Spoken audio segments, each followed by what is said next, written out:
Dormir en la cama, darse prisa en tu alma.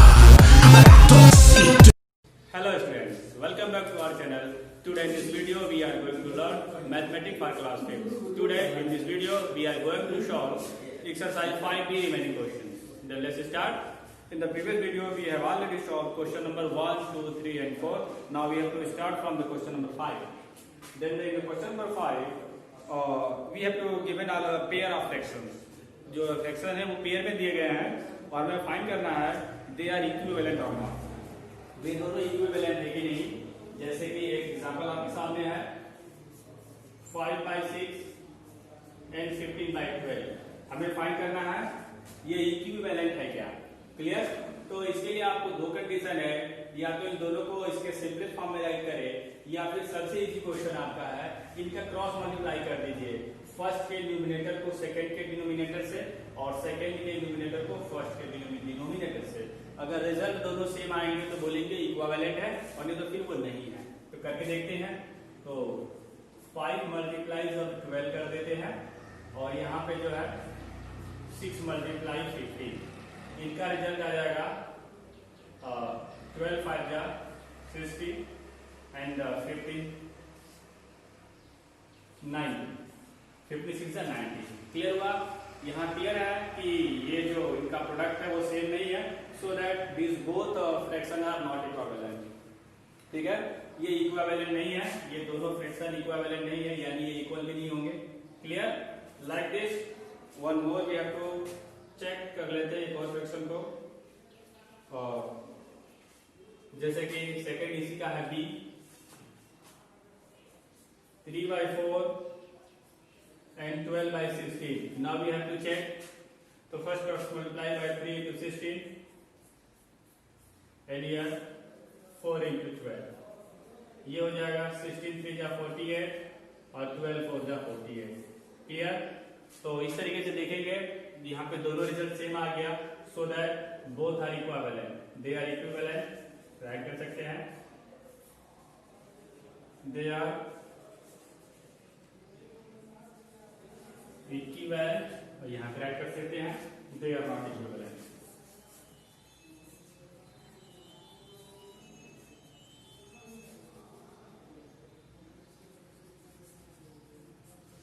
Clear. इस तरीके से equivalent और नॉट इक्विवेलेंट फ्रैक्शन जो है हम आइडेंटिफाई कर सकते हैं क्रॉस मल्टीप्लाई करके। Clear. Now the question number 6 remaining question आप इसे सॉल्व कर लेंगे। ये भी हमने कर दिया है इक्विवेलेंट फाइंड करने के लिए।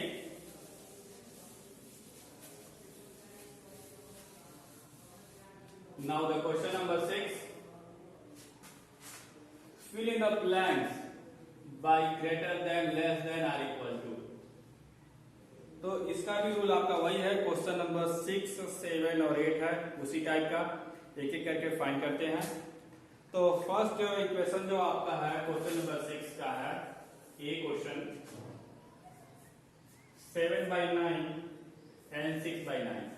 अगर when a denominator are same, जब आपका डिनोमिनेटर सेम होता है then there is no any problem, then the greater numerator fraction is greater and smaller numerator fraction is smaller। तो on this basis आपको क्लियर है कि इनका डिनोमिनेटर सेम है और इनका फर्स्ट फ्रैक्शन का जो न्यूमिनेटर है वो मोर देन है सेकंड से, so that this fraction is यानी 7/9 is more than the 6/9। Clear. Without any extension we have identified. और इस तरीके का क्वेश्चन नंबर बी भी है। एंड वन मोर, जैसे सी में 8/9 and 8/13। On this basis their numerator are same. जिस तरीके से यहाँ डिनोमिनेटर सेम है, जब डिनोमिनेटर सेम होता है या न्यूमिनेटर सेम होता है तो only we can looking, only देखकर, हम केवल देख के बता सकते हैं कि कौन सा फ्रैक्शन बड़ा है कौन सा छोटा है। तो इस तरीके से जैसे हमने यहाँ बताया जब डिनोमिनेटर सेम है तो न्यूमिनेटर के बेसिस पे बताना है हमें, तो जो न्यूमिनेटर बड़ा होगा वही फ्रैक्शन बड़ा हो जाएगा, वही ग्रेटर होगा। Clear.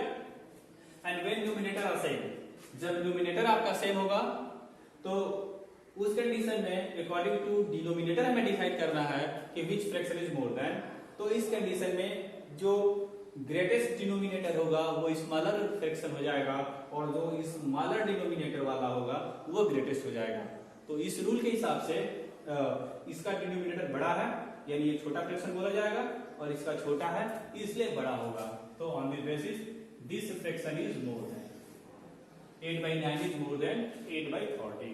Clear?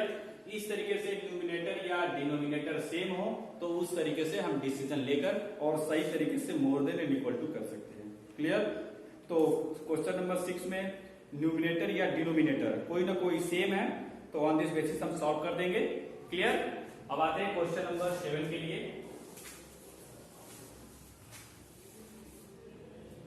In the question number 7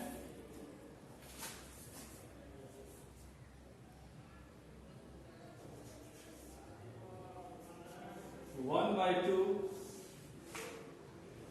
and 2/5 इनको अभी आप इसमें देखिए यहाँ पे ना तो न्यूमिनेटर सेम है और ना इनका डिनोमिनेटर सेम है, तो इसके लिए आपका क्रॉस मल्टीप्लाई जो इनको वेरिएबल हमने यूज किया था 1 × 5 and 2 × 2, ये रिजल्ट आपका आता है 5 और ये रिजल्ट आता है 4। क्लियर? ऑन दिस बेसिस अब जो है इसमें जो फ्रैक्शन मोर देन होगा वो ग्रेटर होगा और जो स्मॉलर होगा वो छोटा होगा। यानी यहाँ का देखिए लेफ्ट साइड का प्रोडक्ट जो है मोर देन द राइट साइड से है, इस तरीके से ये फ्रैक्शन आपका जो है मोर देन होगा 2/5। क्लियर? इस तरीके से और कोई भी क्वेश्चन हो जिससे कोई काम कर देते हैं, डी कर लेते हैं। 7 का डी 11/12 and 3/4, तो यहाँ मल्टीप्लाई कर सकते हैं 11 × 4 and 12 × 3, तो 11 4 जा 44 and 12 3 जा 36। ऑन दिस बेसिस यहाँ भी जो है लेफ्ट वाला ही मोर देन आ रहा है, this will be the more than this, so that this fraction is more then. इस तरीके से हम कोई भी आइडेंटिफिकेशन कर सकते हैं। क्लियर? नाउ द क्वेश्चन जो है अब 8 के लिए कुछ करते हैं ऐसा ही कुछ। क्वेश्चन नंबर 8 इसमें कुछ फ्रैक्शन में भी ऐड हुआ है, जैसे 8 का फर्स्ट ए है 4 and 11/21 5 and 2/3। अगर कोई नंबर मिक्स फ्रैक्शन में राइट हुआ हो तो आप जानते हो इसका ये इंटीग्रल पोर्शन है 4 and 5 रिमेनिंग फ्रैक्शन पोर्शन है। तो अगर इनका जो इंटीग्रल पोर्शन है उसी में किसी का मोर देन और किसी का लेस देन है यानी बिगर और स्मॉलर है, तो जिसका मिक्स फ्रैक्शन ही मोर देन है वो फ्रैक्शन ऑलरेडी ग्रेटर देन बोला जाएगा। तो इस तरीके से ये इसका इंटीग्रल पार्ट 4 है और इनका 5 है। क्लियर? तो इस तरीके से ये फ्रैक्शन ऑलरेडी बड़ा है ग्रेटर देन है, इसमें कोई भी आपको ज्यादा कैलकुलेशन करने की जरूरत नहीं है। क्लियर? समझ में आ गया? इंटीग्रल पार्ट अगर आपको दिया गया है और वो सेम नहीं है तो जिसका ज्यादा होगा वो बड़ा होगा, तो यहाँ ज्यादा है इसलिए ग्रेटर देन कर लेंगे डायरेक्ट। क्लियर? और जब ये सेम होगा जैसे हम करते हैं डी के लिए 2 and 3/8 and 2 and 5/7। अब इनके लिए हमें चेक करना है, तो इनका देखिए इंटीग्रल पोर्शन ऑलरेडी सेम है, तो इंटीग्रल पोर्शन से हम डिसीजन नहीं ले सकते हैं, तो या तो इसको इम्प्रॉपर में कन्वर्ट करेंगे या फिर आप तो इंटीग्रल पोर्शन इक्वल है तो आप केवल डिसीजन जो है 3/8 and 5/7 को लेके भी कर सकते हो। अभी क्योंकि इंटीग्रल पोर्शन दोनों का सेम है तो जो फ्रैक्शनल पोर्शन है जिसका मोर देन आएगा वो फ्रैक्शन मोर देन होगा। तो इसके लिए cross multiply 3 × 7 and 8 × 5 like this। 7 3 are 21 and 5 are 40। Clear?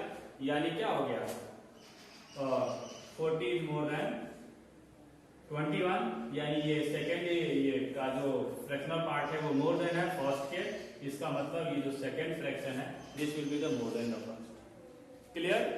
तो इस तरीके से आज हमने जो है क्वेश्चन नंबर 5, 6, 7 और 8 को जो हमने सॉल्व किया आज, जो लगभग मोर देन इक्वल टू और ग्रेटर देन के ऑन द बेसिस था। और सभी के लगाने का जो सबसे बेसिक फंडा हमने आज बताया आपको, 2 फ्रैक्शन के जो है फर्स्ट का न्यूमिनेटर को सेकंड से डिनोमिनेटर से और सेकंड के न्यूमिनेटर को फर्स्ट के डिनोमिनेटर से क्रॉस मल्टीप्लाई किया गया और उनको कंपेयर किया गया। फर्स्ट रिजल्ट ग्रेटर देन होगा तो फर्स्ट फ्रैक्शन बड़ा होगा और सेकंड अगर ग्रेटर देन आता है तो सेकंड होगा। Clear? On this basis you have solve this questions and the remaining question of this exercise will be shown in the next video.